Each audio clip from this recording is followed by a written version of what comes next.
आज की कहानी दर्पण में कैद राजा। आज फिर एक बार राजा की विशाल सभा लगी है। इस बार पहले की सभा से भी ज़्यादा लोग उपस्थित हुए हैं। न सिर्फ इस राज्य के बल्कि आसपास के राज्य के भी लोग उस सभा को देखने आए हैं। कुछ विशेष था इस सभा में। विशेष था इस सभा में जिसको दंड मिलने वाला था वो दोषी और कोई नहीं बल्कि इस राज्य की रानी थी। राजा की पत्नी रानी, जिसे आज दंड मिलने वाला था। उनका अपराध था राजद्रोह। राजा की आज्ञा न मानना।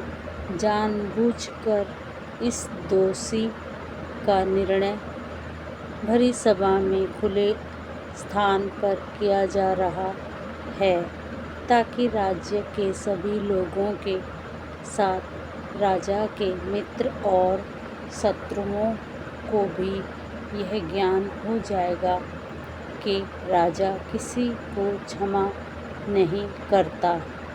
दंड देने का समय आया तब राजा ने वही दंड सुनाया जो उनके नए मंत्री और वजीर करुआ ने बताया।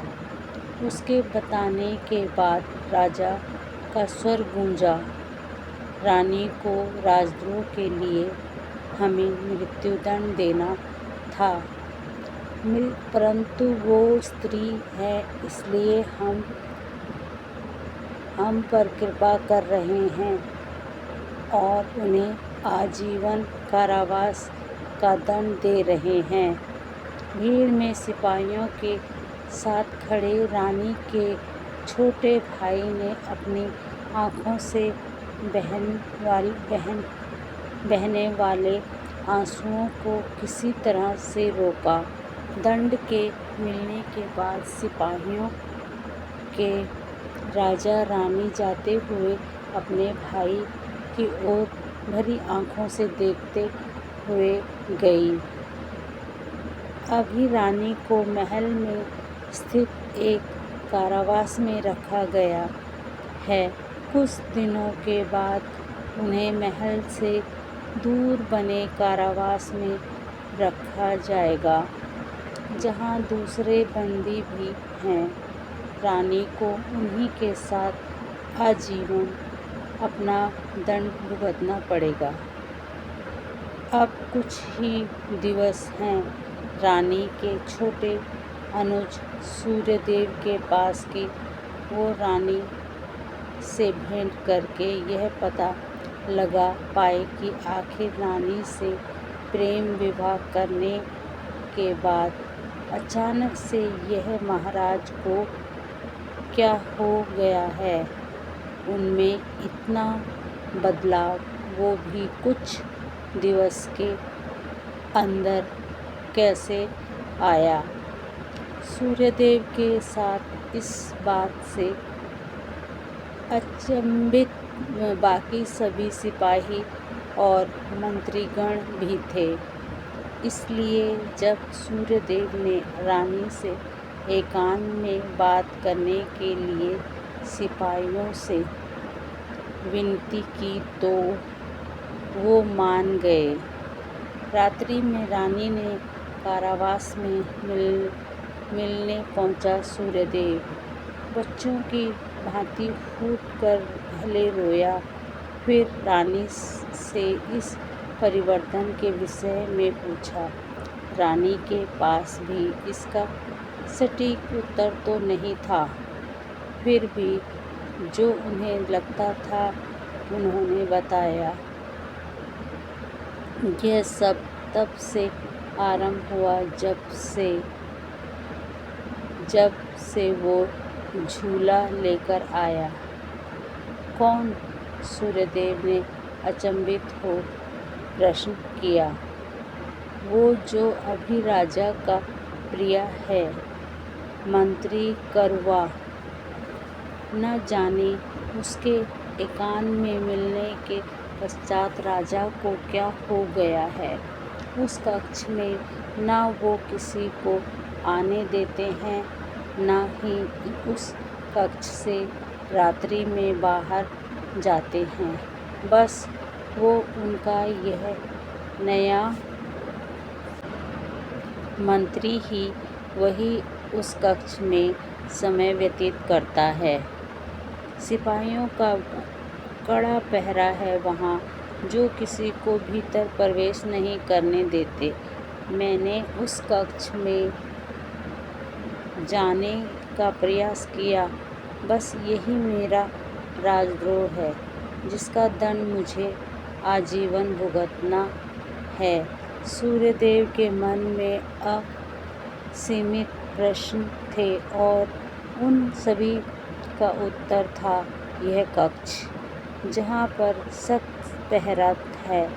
उस कक्ष में रात्रि में जाना तो संभव नहीं था, इसलिए सूर्यदेव ने उस कक्ष में तब जाने के निर्णय किया जब राजा अपनी सभा सजाए बैठे हों। अगले ही दिवस उसे यह अवसर मिल गया, लेकिन चुनौती थी। पहरेदार उन सभी को चकमा देना था। कक्ष के भीतर क्या था, यह वो पहरेदार भी नहीं जानते थे। सूर्यदेव ने एक योजना बनाई।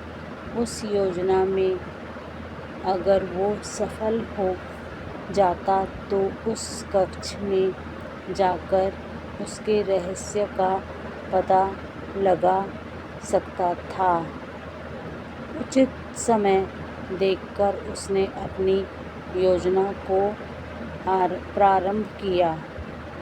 वो दौड़ता हुआ उन सिपाहियों के समीप गया।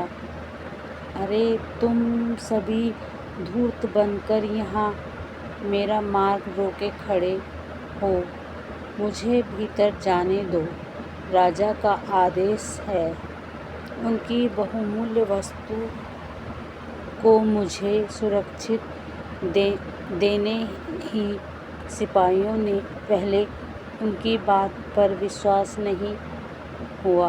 उन्होंने सूर्यदेव का मार्ग नहीं छोड़ा। तब सूर्यदेव ने अधिक जोर देते हुए फिर से कहा, महाराज का आदेश अगर तुम नहीं मान रहे तो इसमें मेरी कोई हानि नहीं है। बहुत सारे डाकुओं ने अचानक हमला कर दिया है। मुझे उस कक्ष में जाकर उनकी बहुमूल्य वस्तु को सुरक्षा देनी है। साथ ही तुम्हें भी यहीं खड़े होकर द्वार की रक्षा करनी है।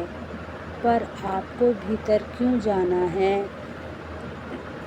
यहीं रहकर भी आप वो कर सकते हैं, सिपाही ने पूछा।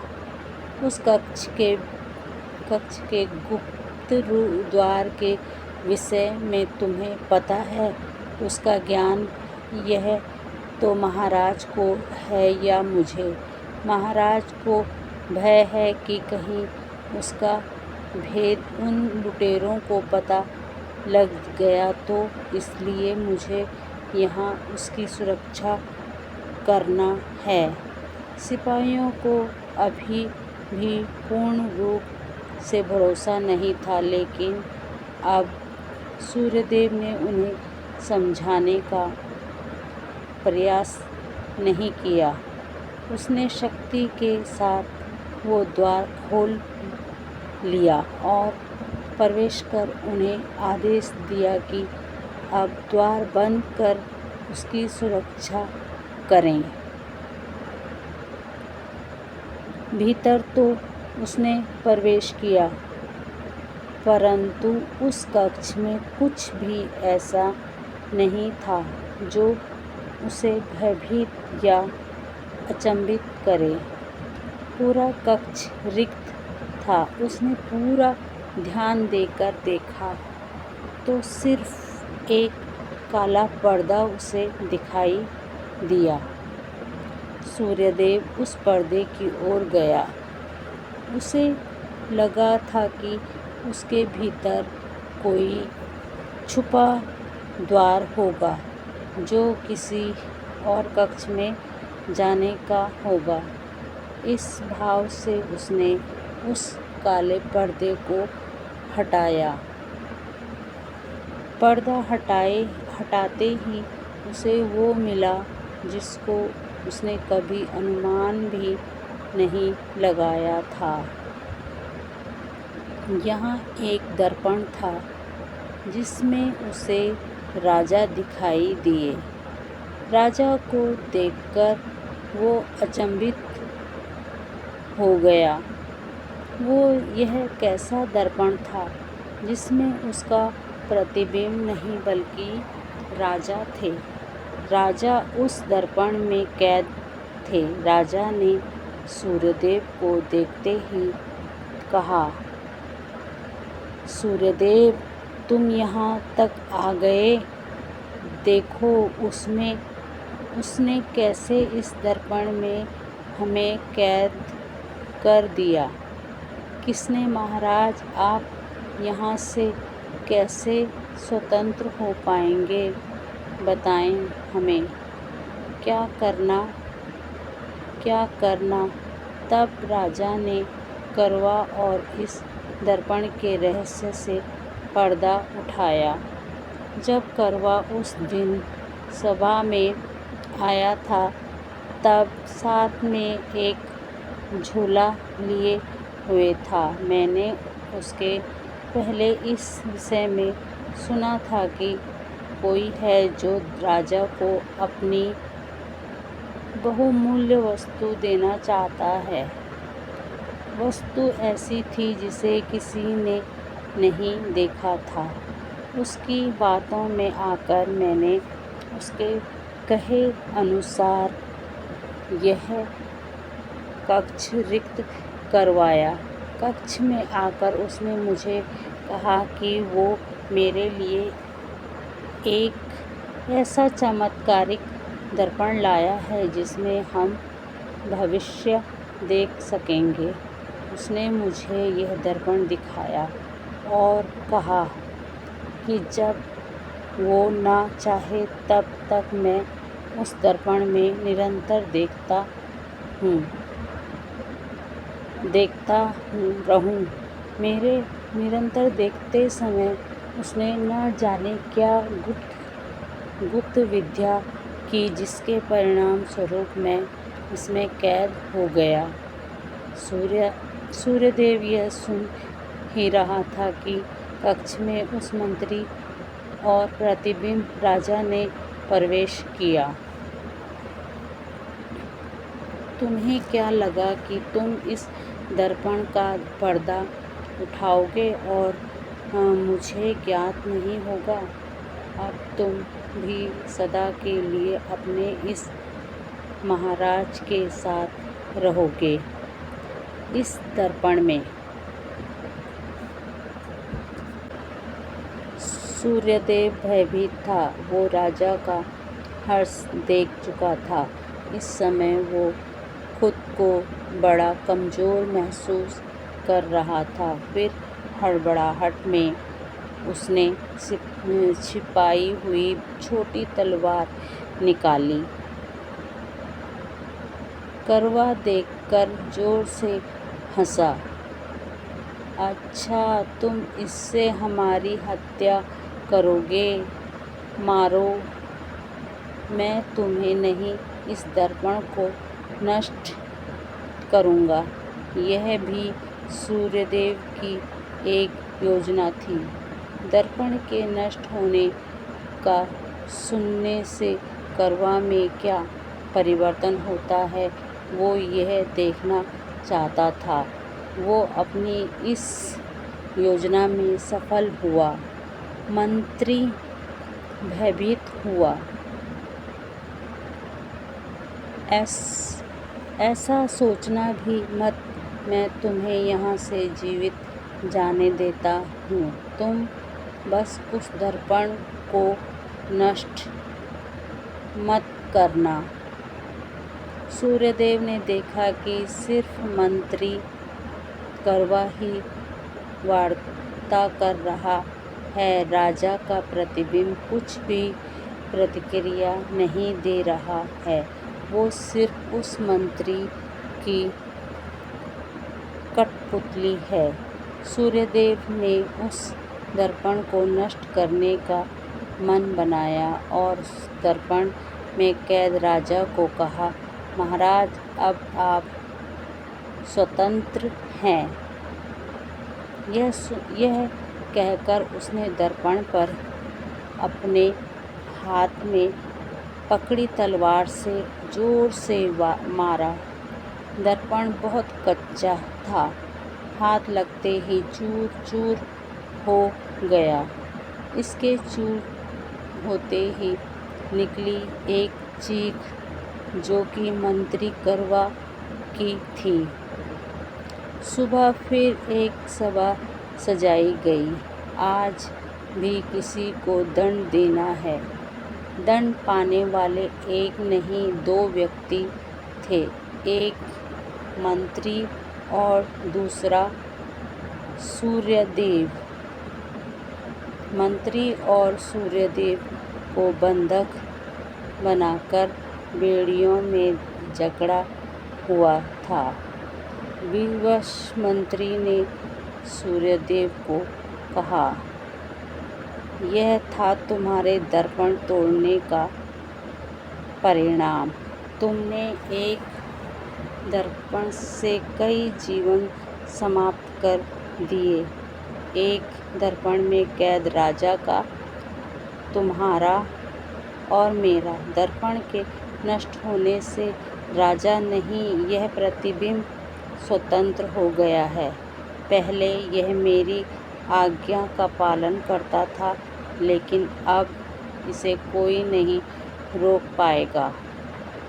सूर्यदेव ने राजा के प्रतिबिंब को देखा।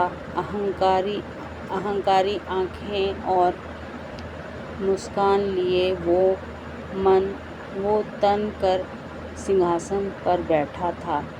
उसके मुँह से अंतिम वचन जो उन दोनों ने सुना था वो था मृत्युदंड। कहानी अच्छी लगे तो लाइक, शेयर, सब्सक्राइब जरूर करना।